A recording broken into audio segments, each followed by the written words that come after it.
Hello everyone.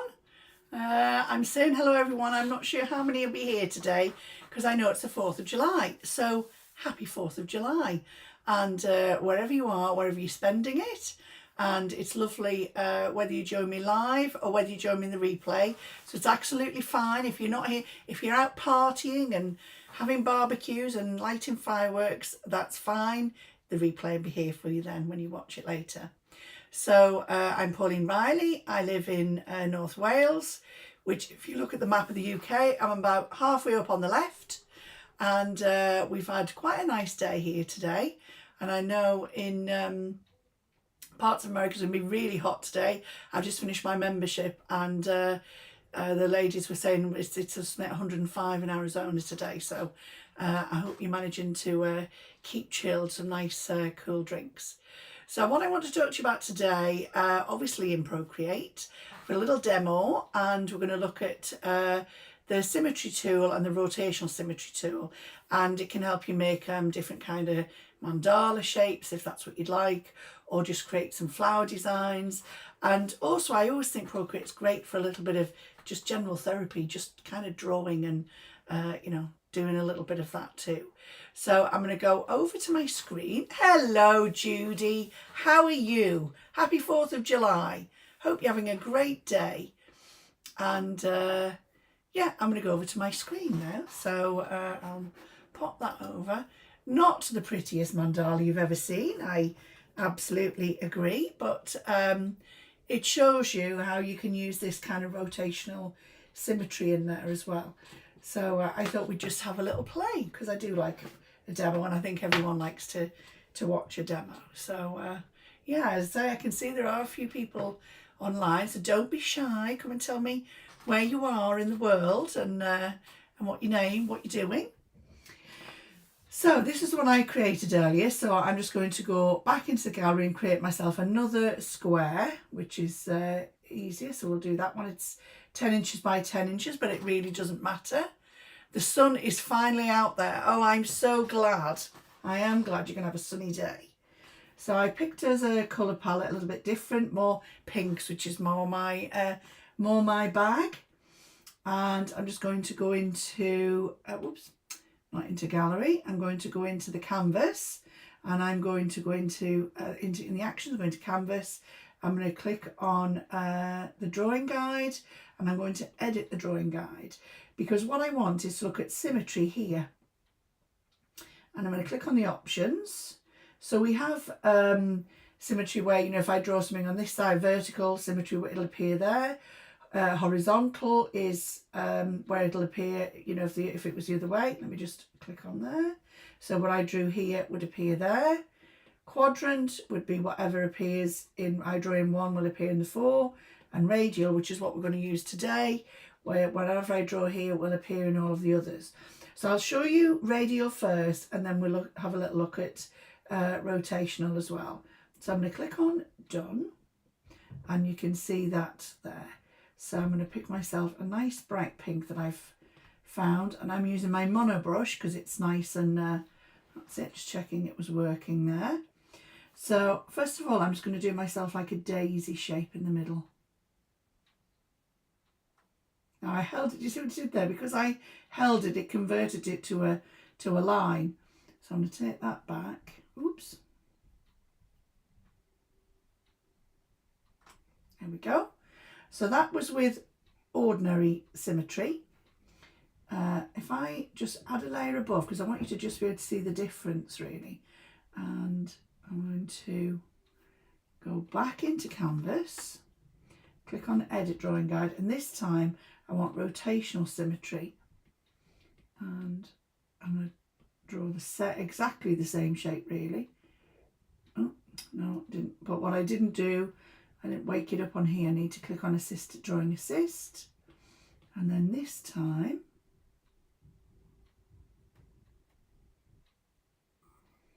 it's had a slightly different effect. Whereas, can you see last time when I did it, if I turn the first one off, the second one off, so can you see, because I drew it more to that side, it stuck to there. So that almost looks like a heart.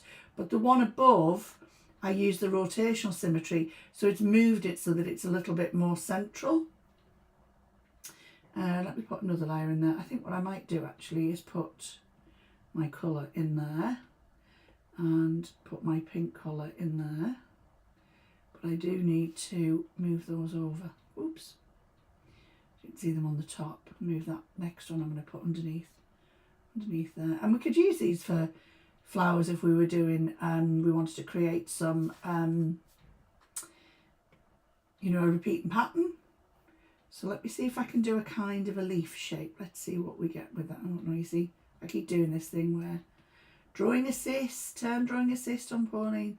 Everybody's shouting at the screen. There we go. And I'm going to just drop the colour in. Oh, I'm quite liking that. It seems a little bit empty up here, so I think I need to add something in here. So I'm going to put a layer in between there. And what other colour have I got there? Might use, I don't know if that's a, no, that is a black. I don't really want black. Move like a darker bluey colour, I think. Something that's a bit of a lilac-y colour. Check I'm on the right layer. Check that I've clicked drawing assist. And then what I might do is, and then what I did earlier when I did that, because obviously it's only created half of the image, was I duplicated that layer and selected the transform tool, and then if you flip it horizontal, I think we've created ourselves another solid shape. Now if I want to fill that, I need to remember that at the moment they're on two separate layers. If I try and drop colour in there now, it will fill the whole screen. So I'm going to select those two, group them together, flatten the layers, and then just drop the colour in then. So that's built up really nicely, hasn't it? It's been lovely. I quite like that. I'm going to keep going for now. So not really mandala, it's more like complicated flower, I think. Let's put something in between that one. Another layer in there. I'm going to click on drawing assist. But I think what I'm going to do first of all is I'm going to add my background colour. So I might pick that pink colour. It's quite nice. So it's in drawing assist there. So which colour haven't we used? The orange. Let's have a little bit of orange in there. So where is it? So it's on. So this is going to be on top of the purple and under the pink. So let me sort of see what kind of see if I can do a different kind of a petally shape there. See what we get there.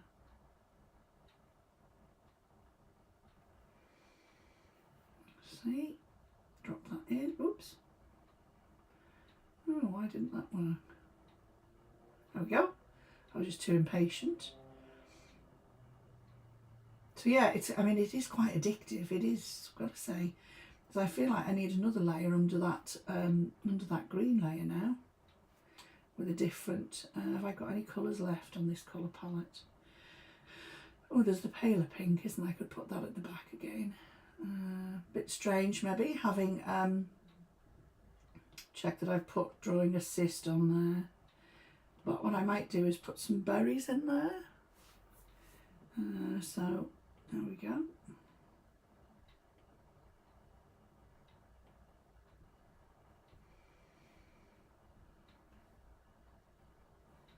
Yeah, it's all coming along nicely, isn't it? I think then I'm going to pick my other colour. See if I can find my dot brush somewhere in shapes. Let's see. I mean, this is still on the same layer. I'm going to turn that down. It's very big.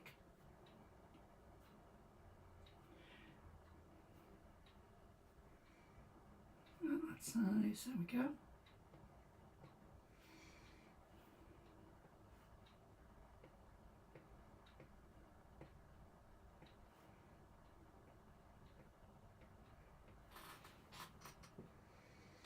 Just therapeutic, absolutely.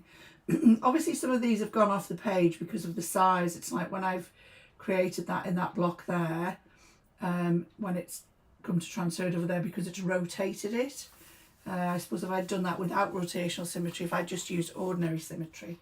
But I don't mind that things go off the edge. That's not a problem. I'm going to turn off my drawing assist, have a little bit more look at that. I quite like that.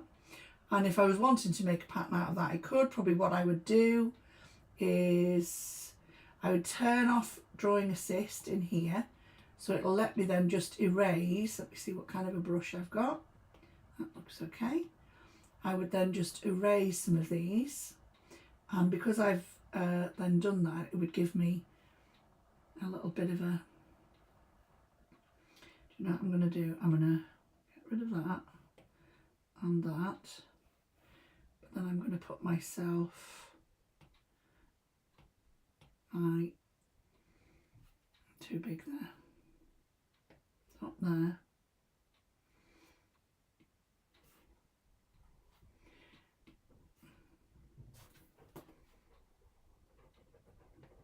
There we go.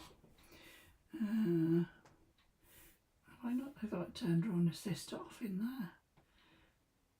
Obviously not, Pauline. So it's obviously impacted all of them. That looks okay. Turn that one off. And there we go, this last one here. My own little drawing world here. So I hope you're having a good day, Judy. Pretty, isn't it? And as I say, sometimes I think it's good for us to just have a play. And sometimes that's where your ideas come from. Oops. I've been loving all the work I've seen of yours, Judy. Is it Society 6, I think, that it's on? You let me know in the comments if any different. Yeah, I'm quite liking that. So what we could do, if we wanted, was to see what that would be like as a repeating pattern, just as a plain repeating pattern. I'm not sure if I've shown you this, but let me have a little look. So we've got nothing touching the edges now. So it's not a repeating pattern as in a complicated one, but because nothing's touching the edges, if we recreate it side by side by side, it will create us a complete image. So I'm just going to click on the top because I like these to be at the top. So if I drag 3 fingers down and click on copy all, and then 3 fingers again and click on paste, you will now see that your image at the top has got everything, everything on that one layer, but you've not lost what was on the other. So I'm going to click on these 3 dots in the middle and split the view, and I've just used the pattern pal, which is a pattern playground, which is Teela's, and I'm literally going to take this image and drop it into here and see what we get. Go into full screen so we can have a proper look. So yeah, so it works as a full drop. This might actually work as a half drop, I can't remember. Let me have a little look. Yeah, so it works as a half drop. So can you see when we're in full drop, obviously it's all straight lines across. I know, Judy, you know this because you're a pattern designer yourself, but for anyone who's not seen before, so this is a full drop where it all repeats nicely, and when you create this type, it will also give you a half drop, which means for every one that you, for the, you know, there's your image there, and you go along one image, but it drops down half, so it's halfway in between those two. Or the other one is half brick, and that's where, yes, you've got your image there, and then your images are all the same along the side, but instead of when you drop, instead of being underneath, it's one to the left, so it looks like a brick pattern. So, you know, that's still quite a not complicated pattern, but still a pretty pattern, and you know, quite kind of simple to create. So I will be doing a little bit more in coming weeks about come back on screen now actually, about creating repeating patterns within Procreate and how we can do that. I've got some templates, and yeah, so yeah, Judy's got Zazzle, Society 6 and Spoonflower. You've got some fab work in there, Judy. It's lovely to see. So yeah, if you've got any other questions, I think everybody's very shy, and I know there's me and Judy here, but I know there's some other people, but that's fine. You don't have to say. And yeah, so I'm going to let you go, and I hope you've got a nice day planned, Judy. And it's coming towards the end of it, sort of 8:15 in the evening here, so I think I'm going to go and have a cup of tea and watch a little bit of TV, I think. So as always, thank you for watching. I'll be back same time next week, and as I say, we'll have another little look at a bit more in kind of looking at repeating patterns. So have a great week, and I shall take care. You take care. Take care. Bye-bye.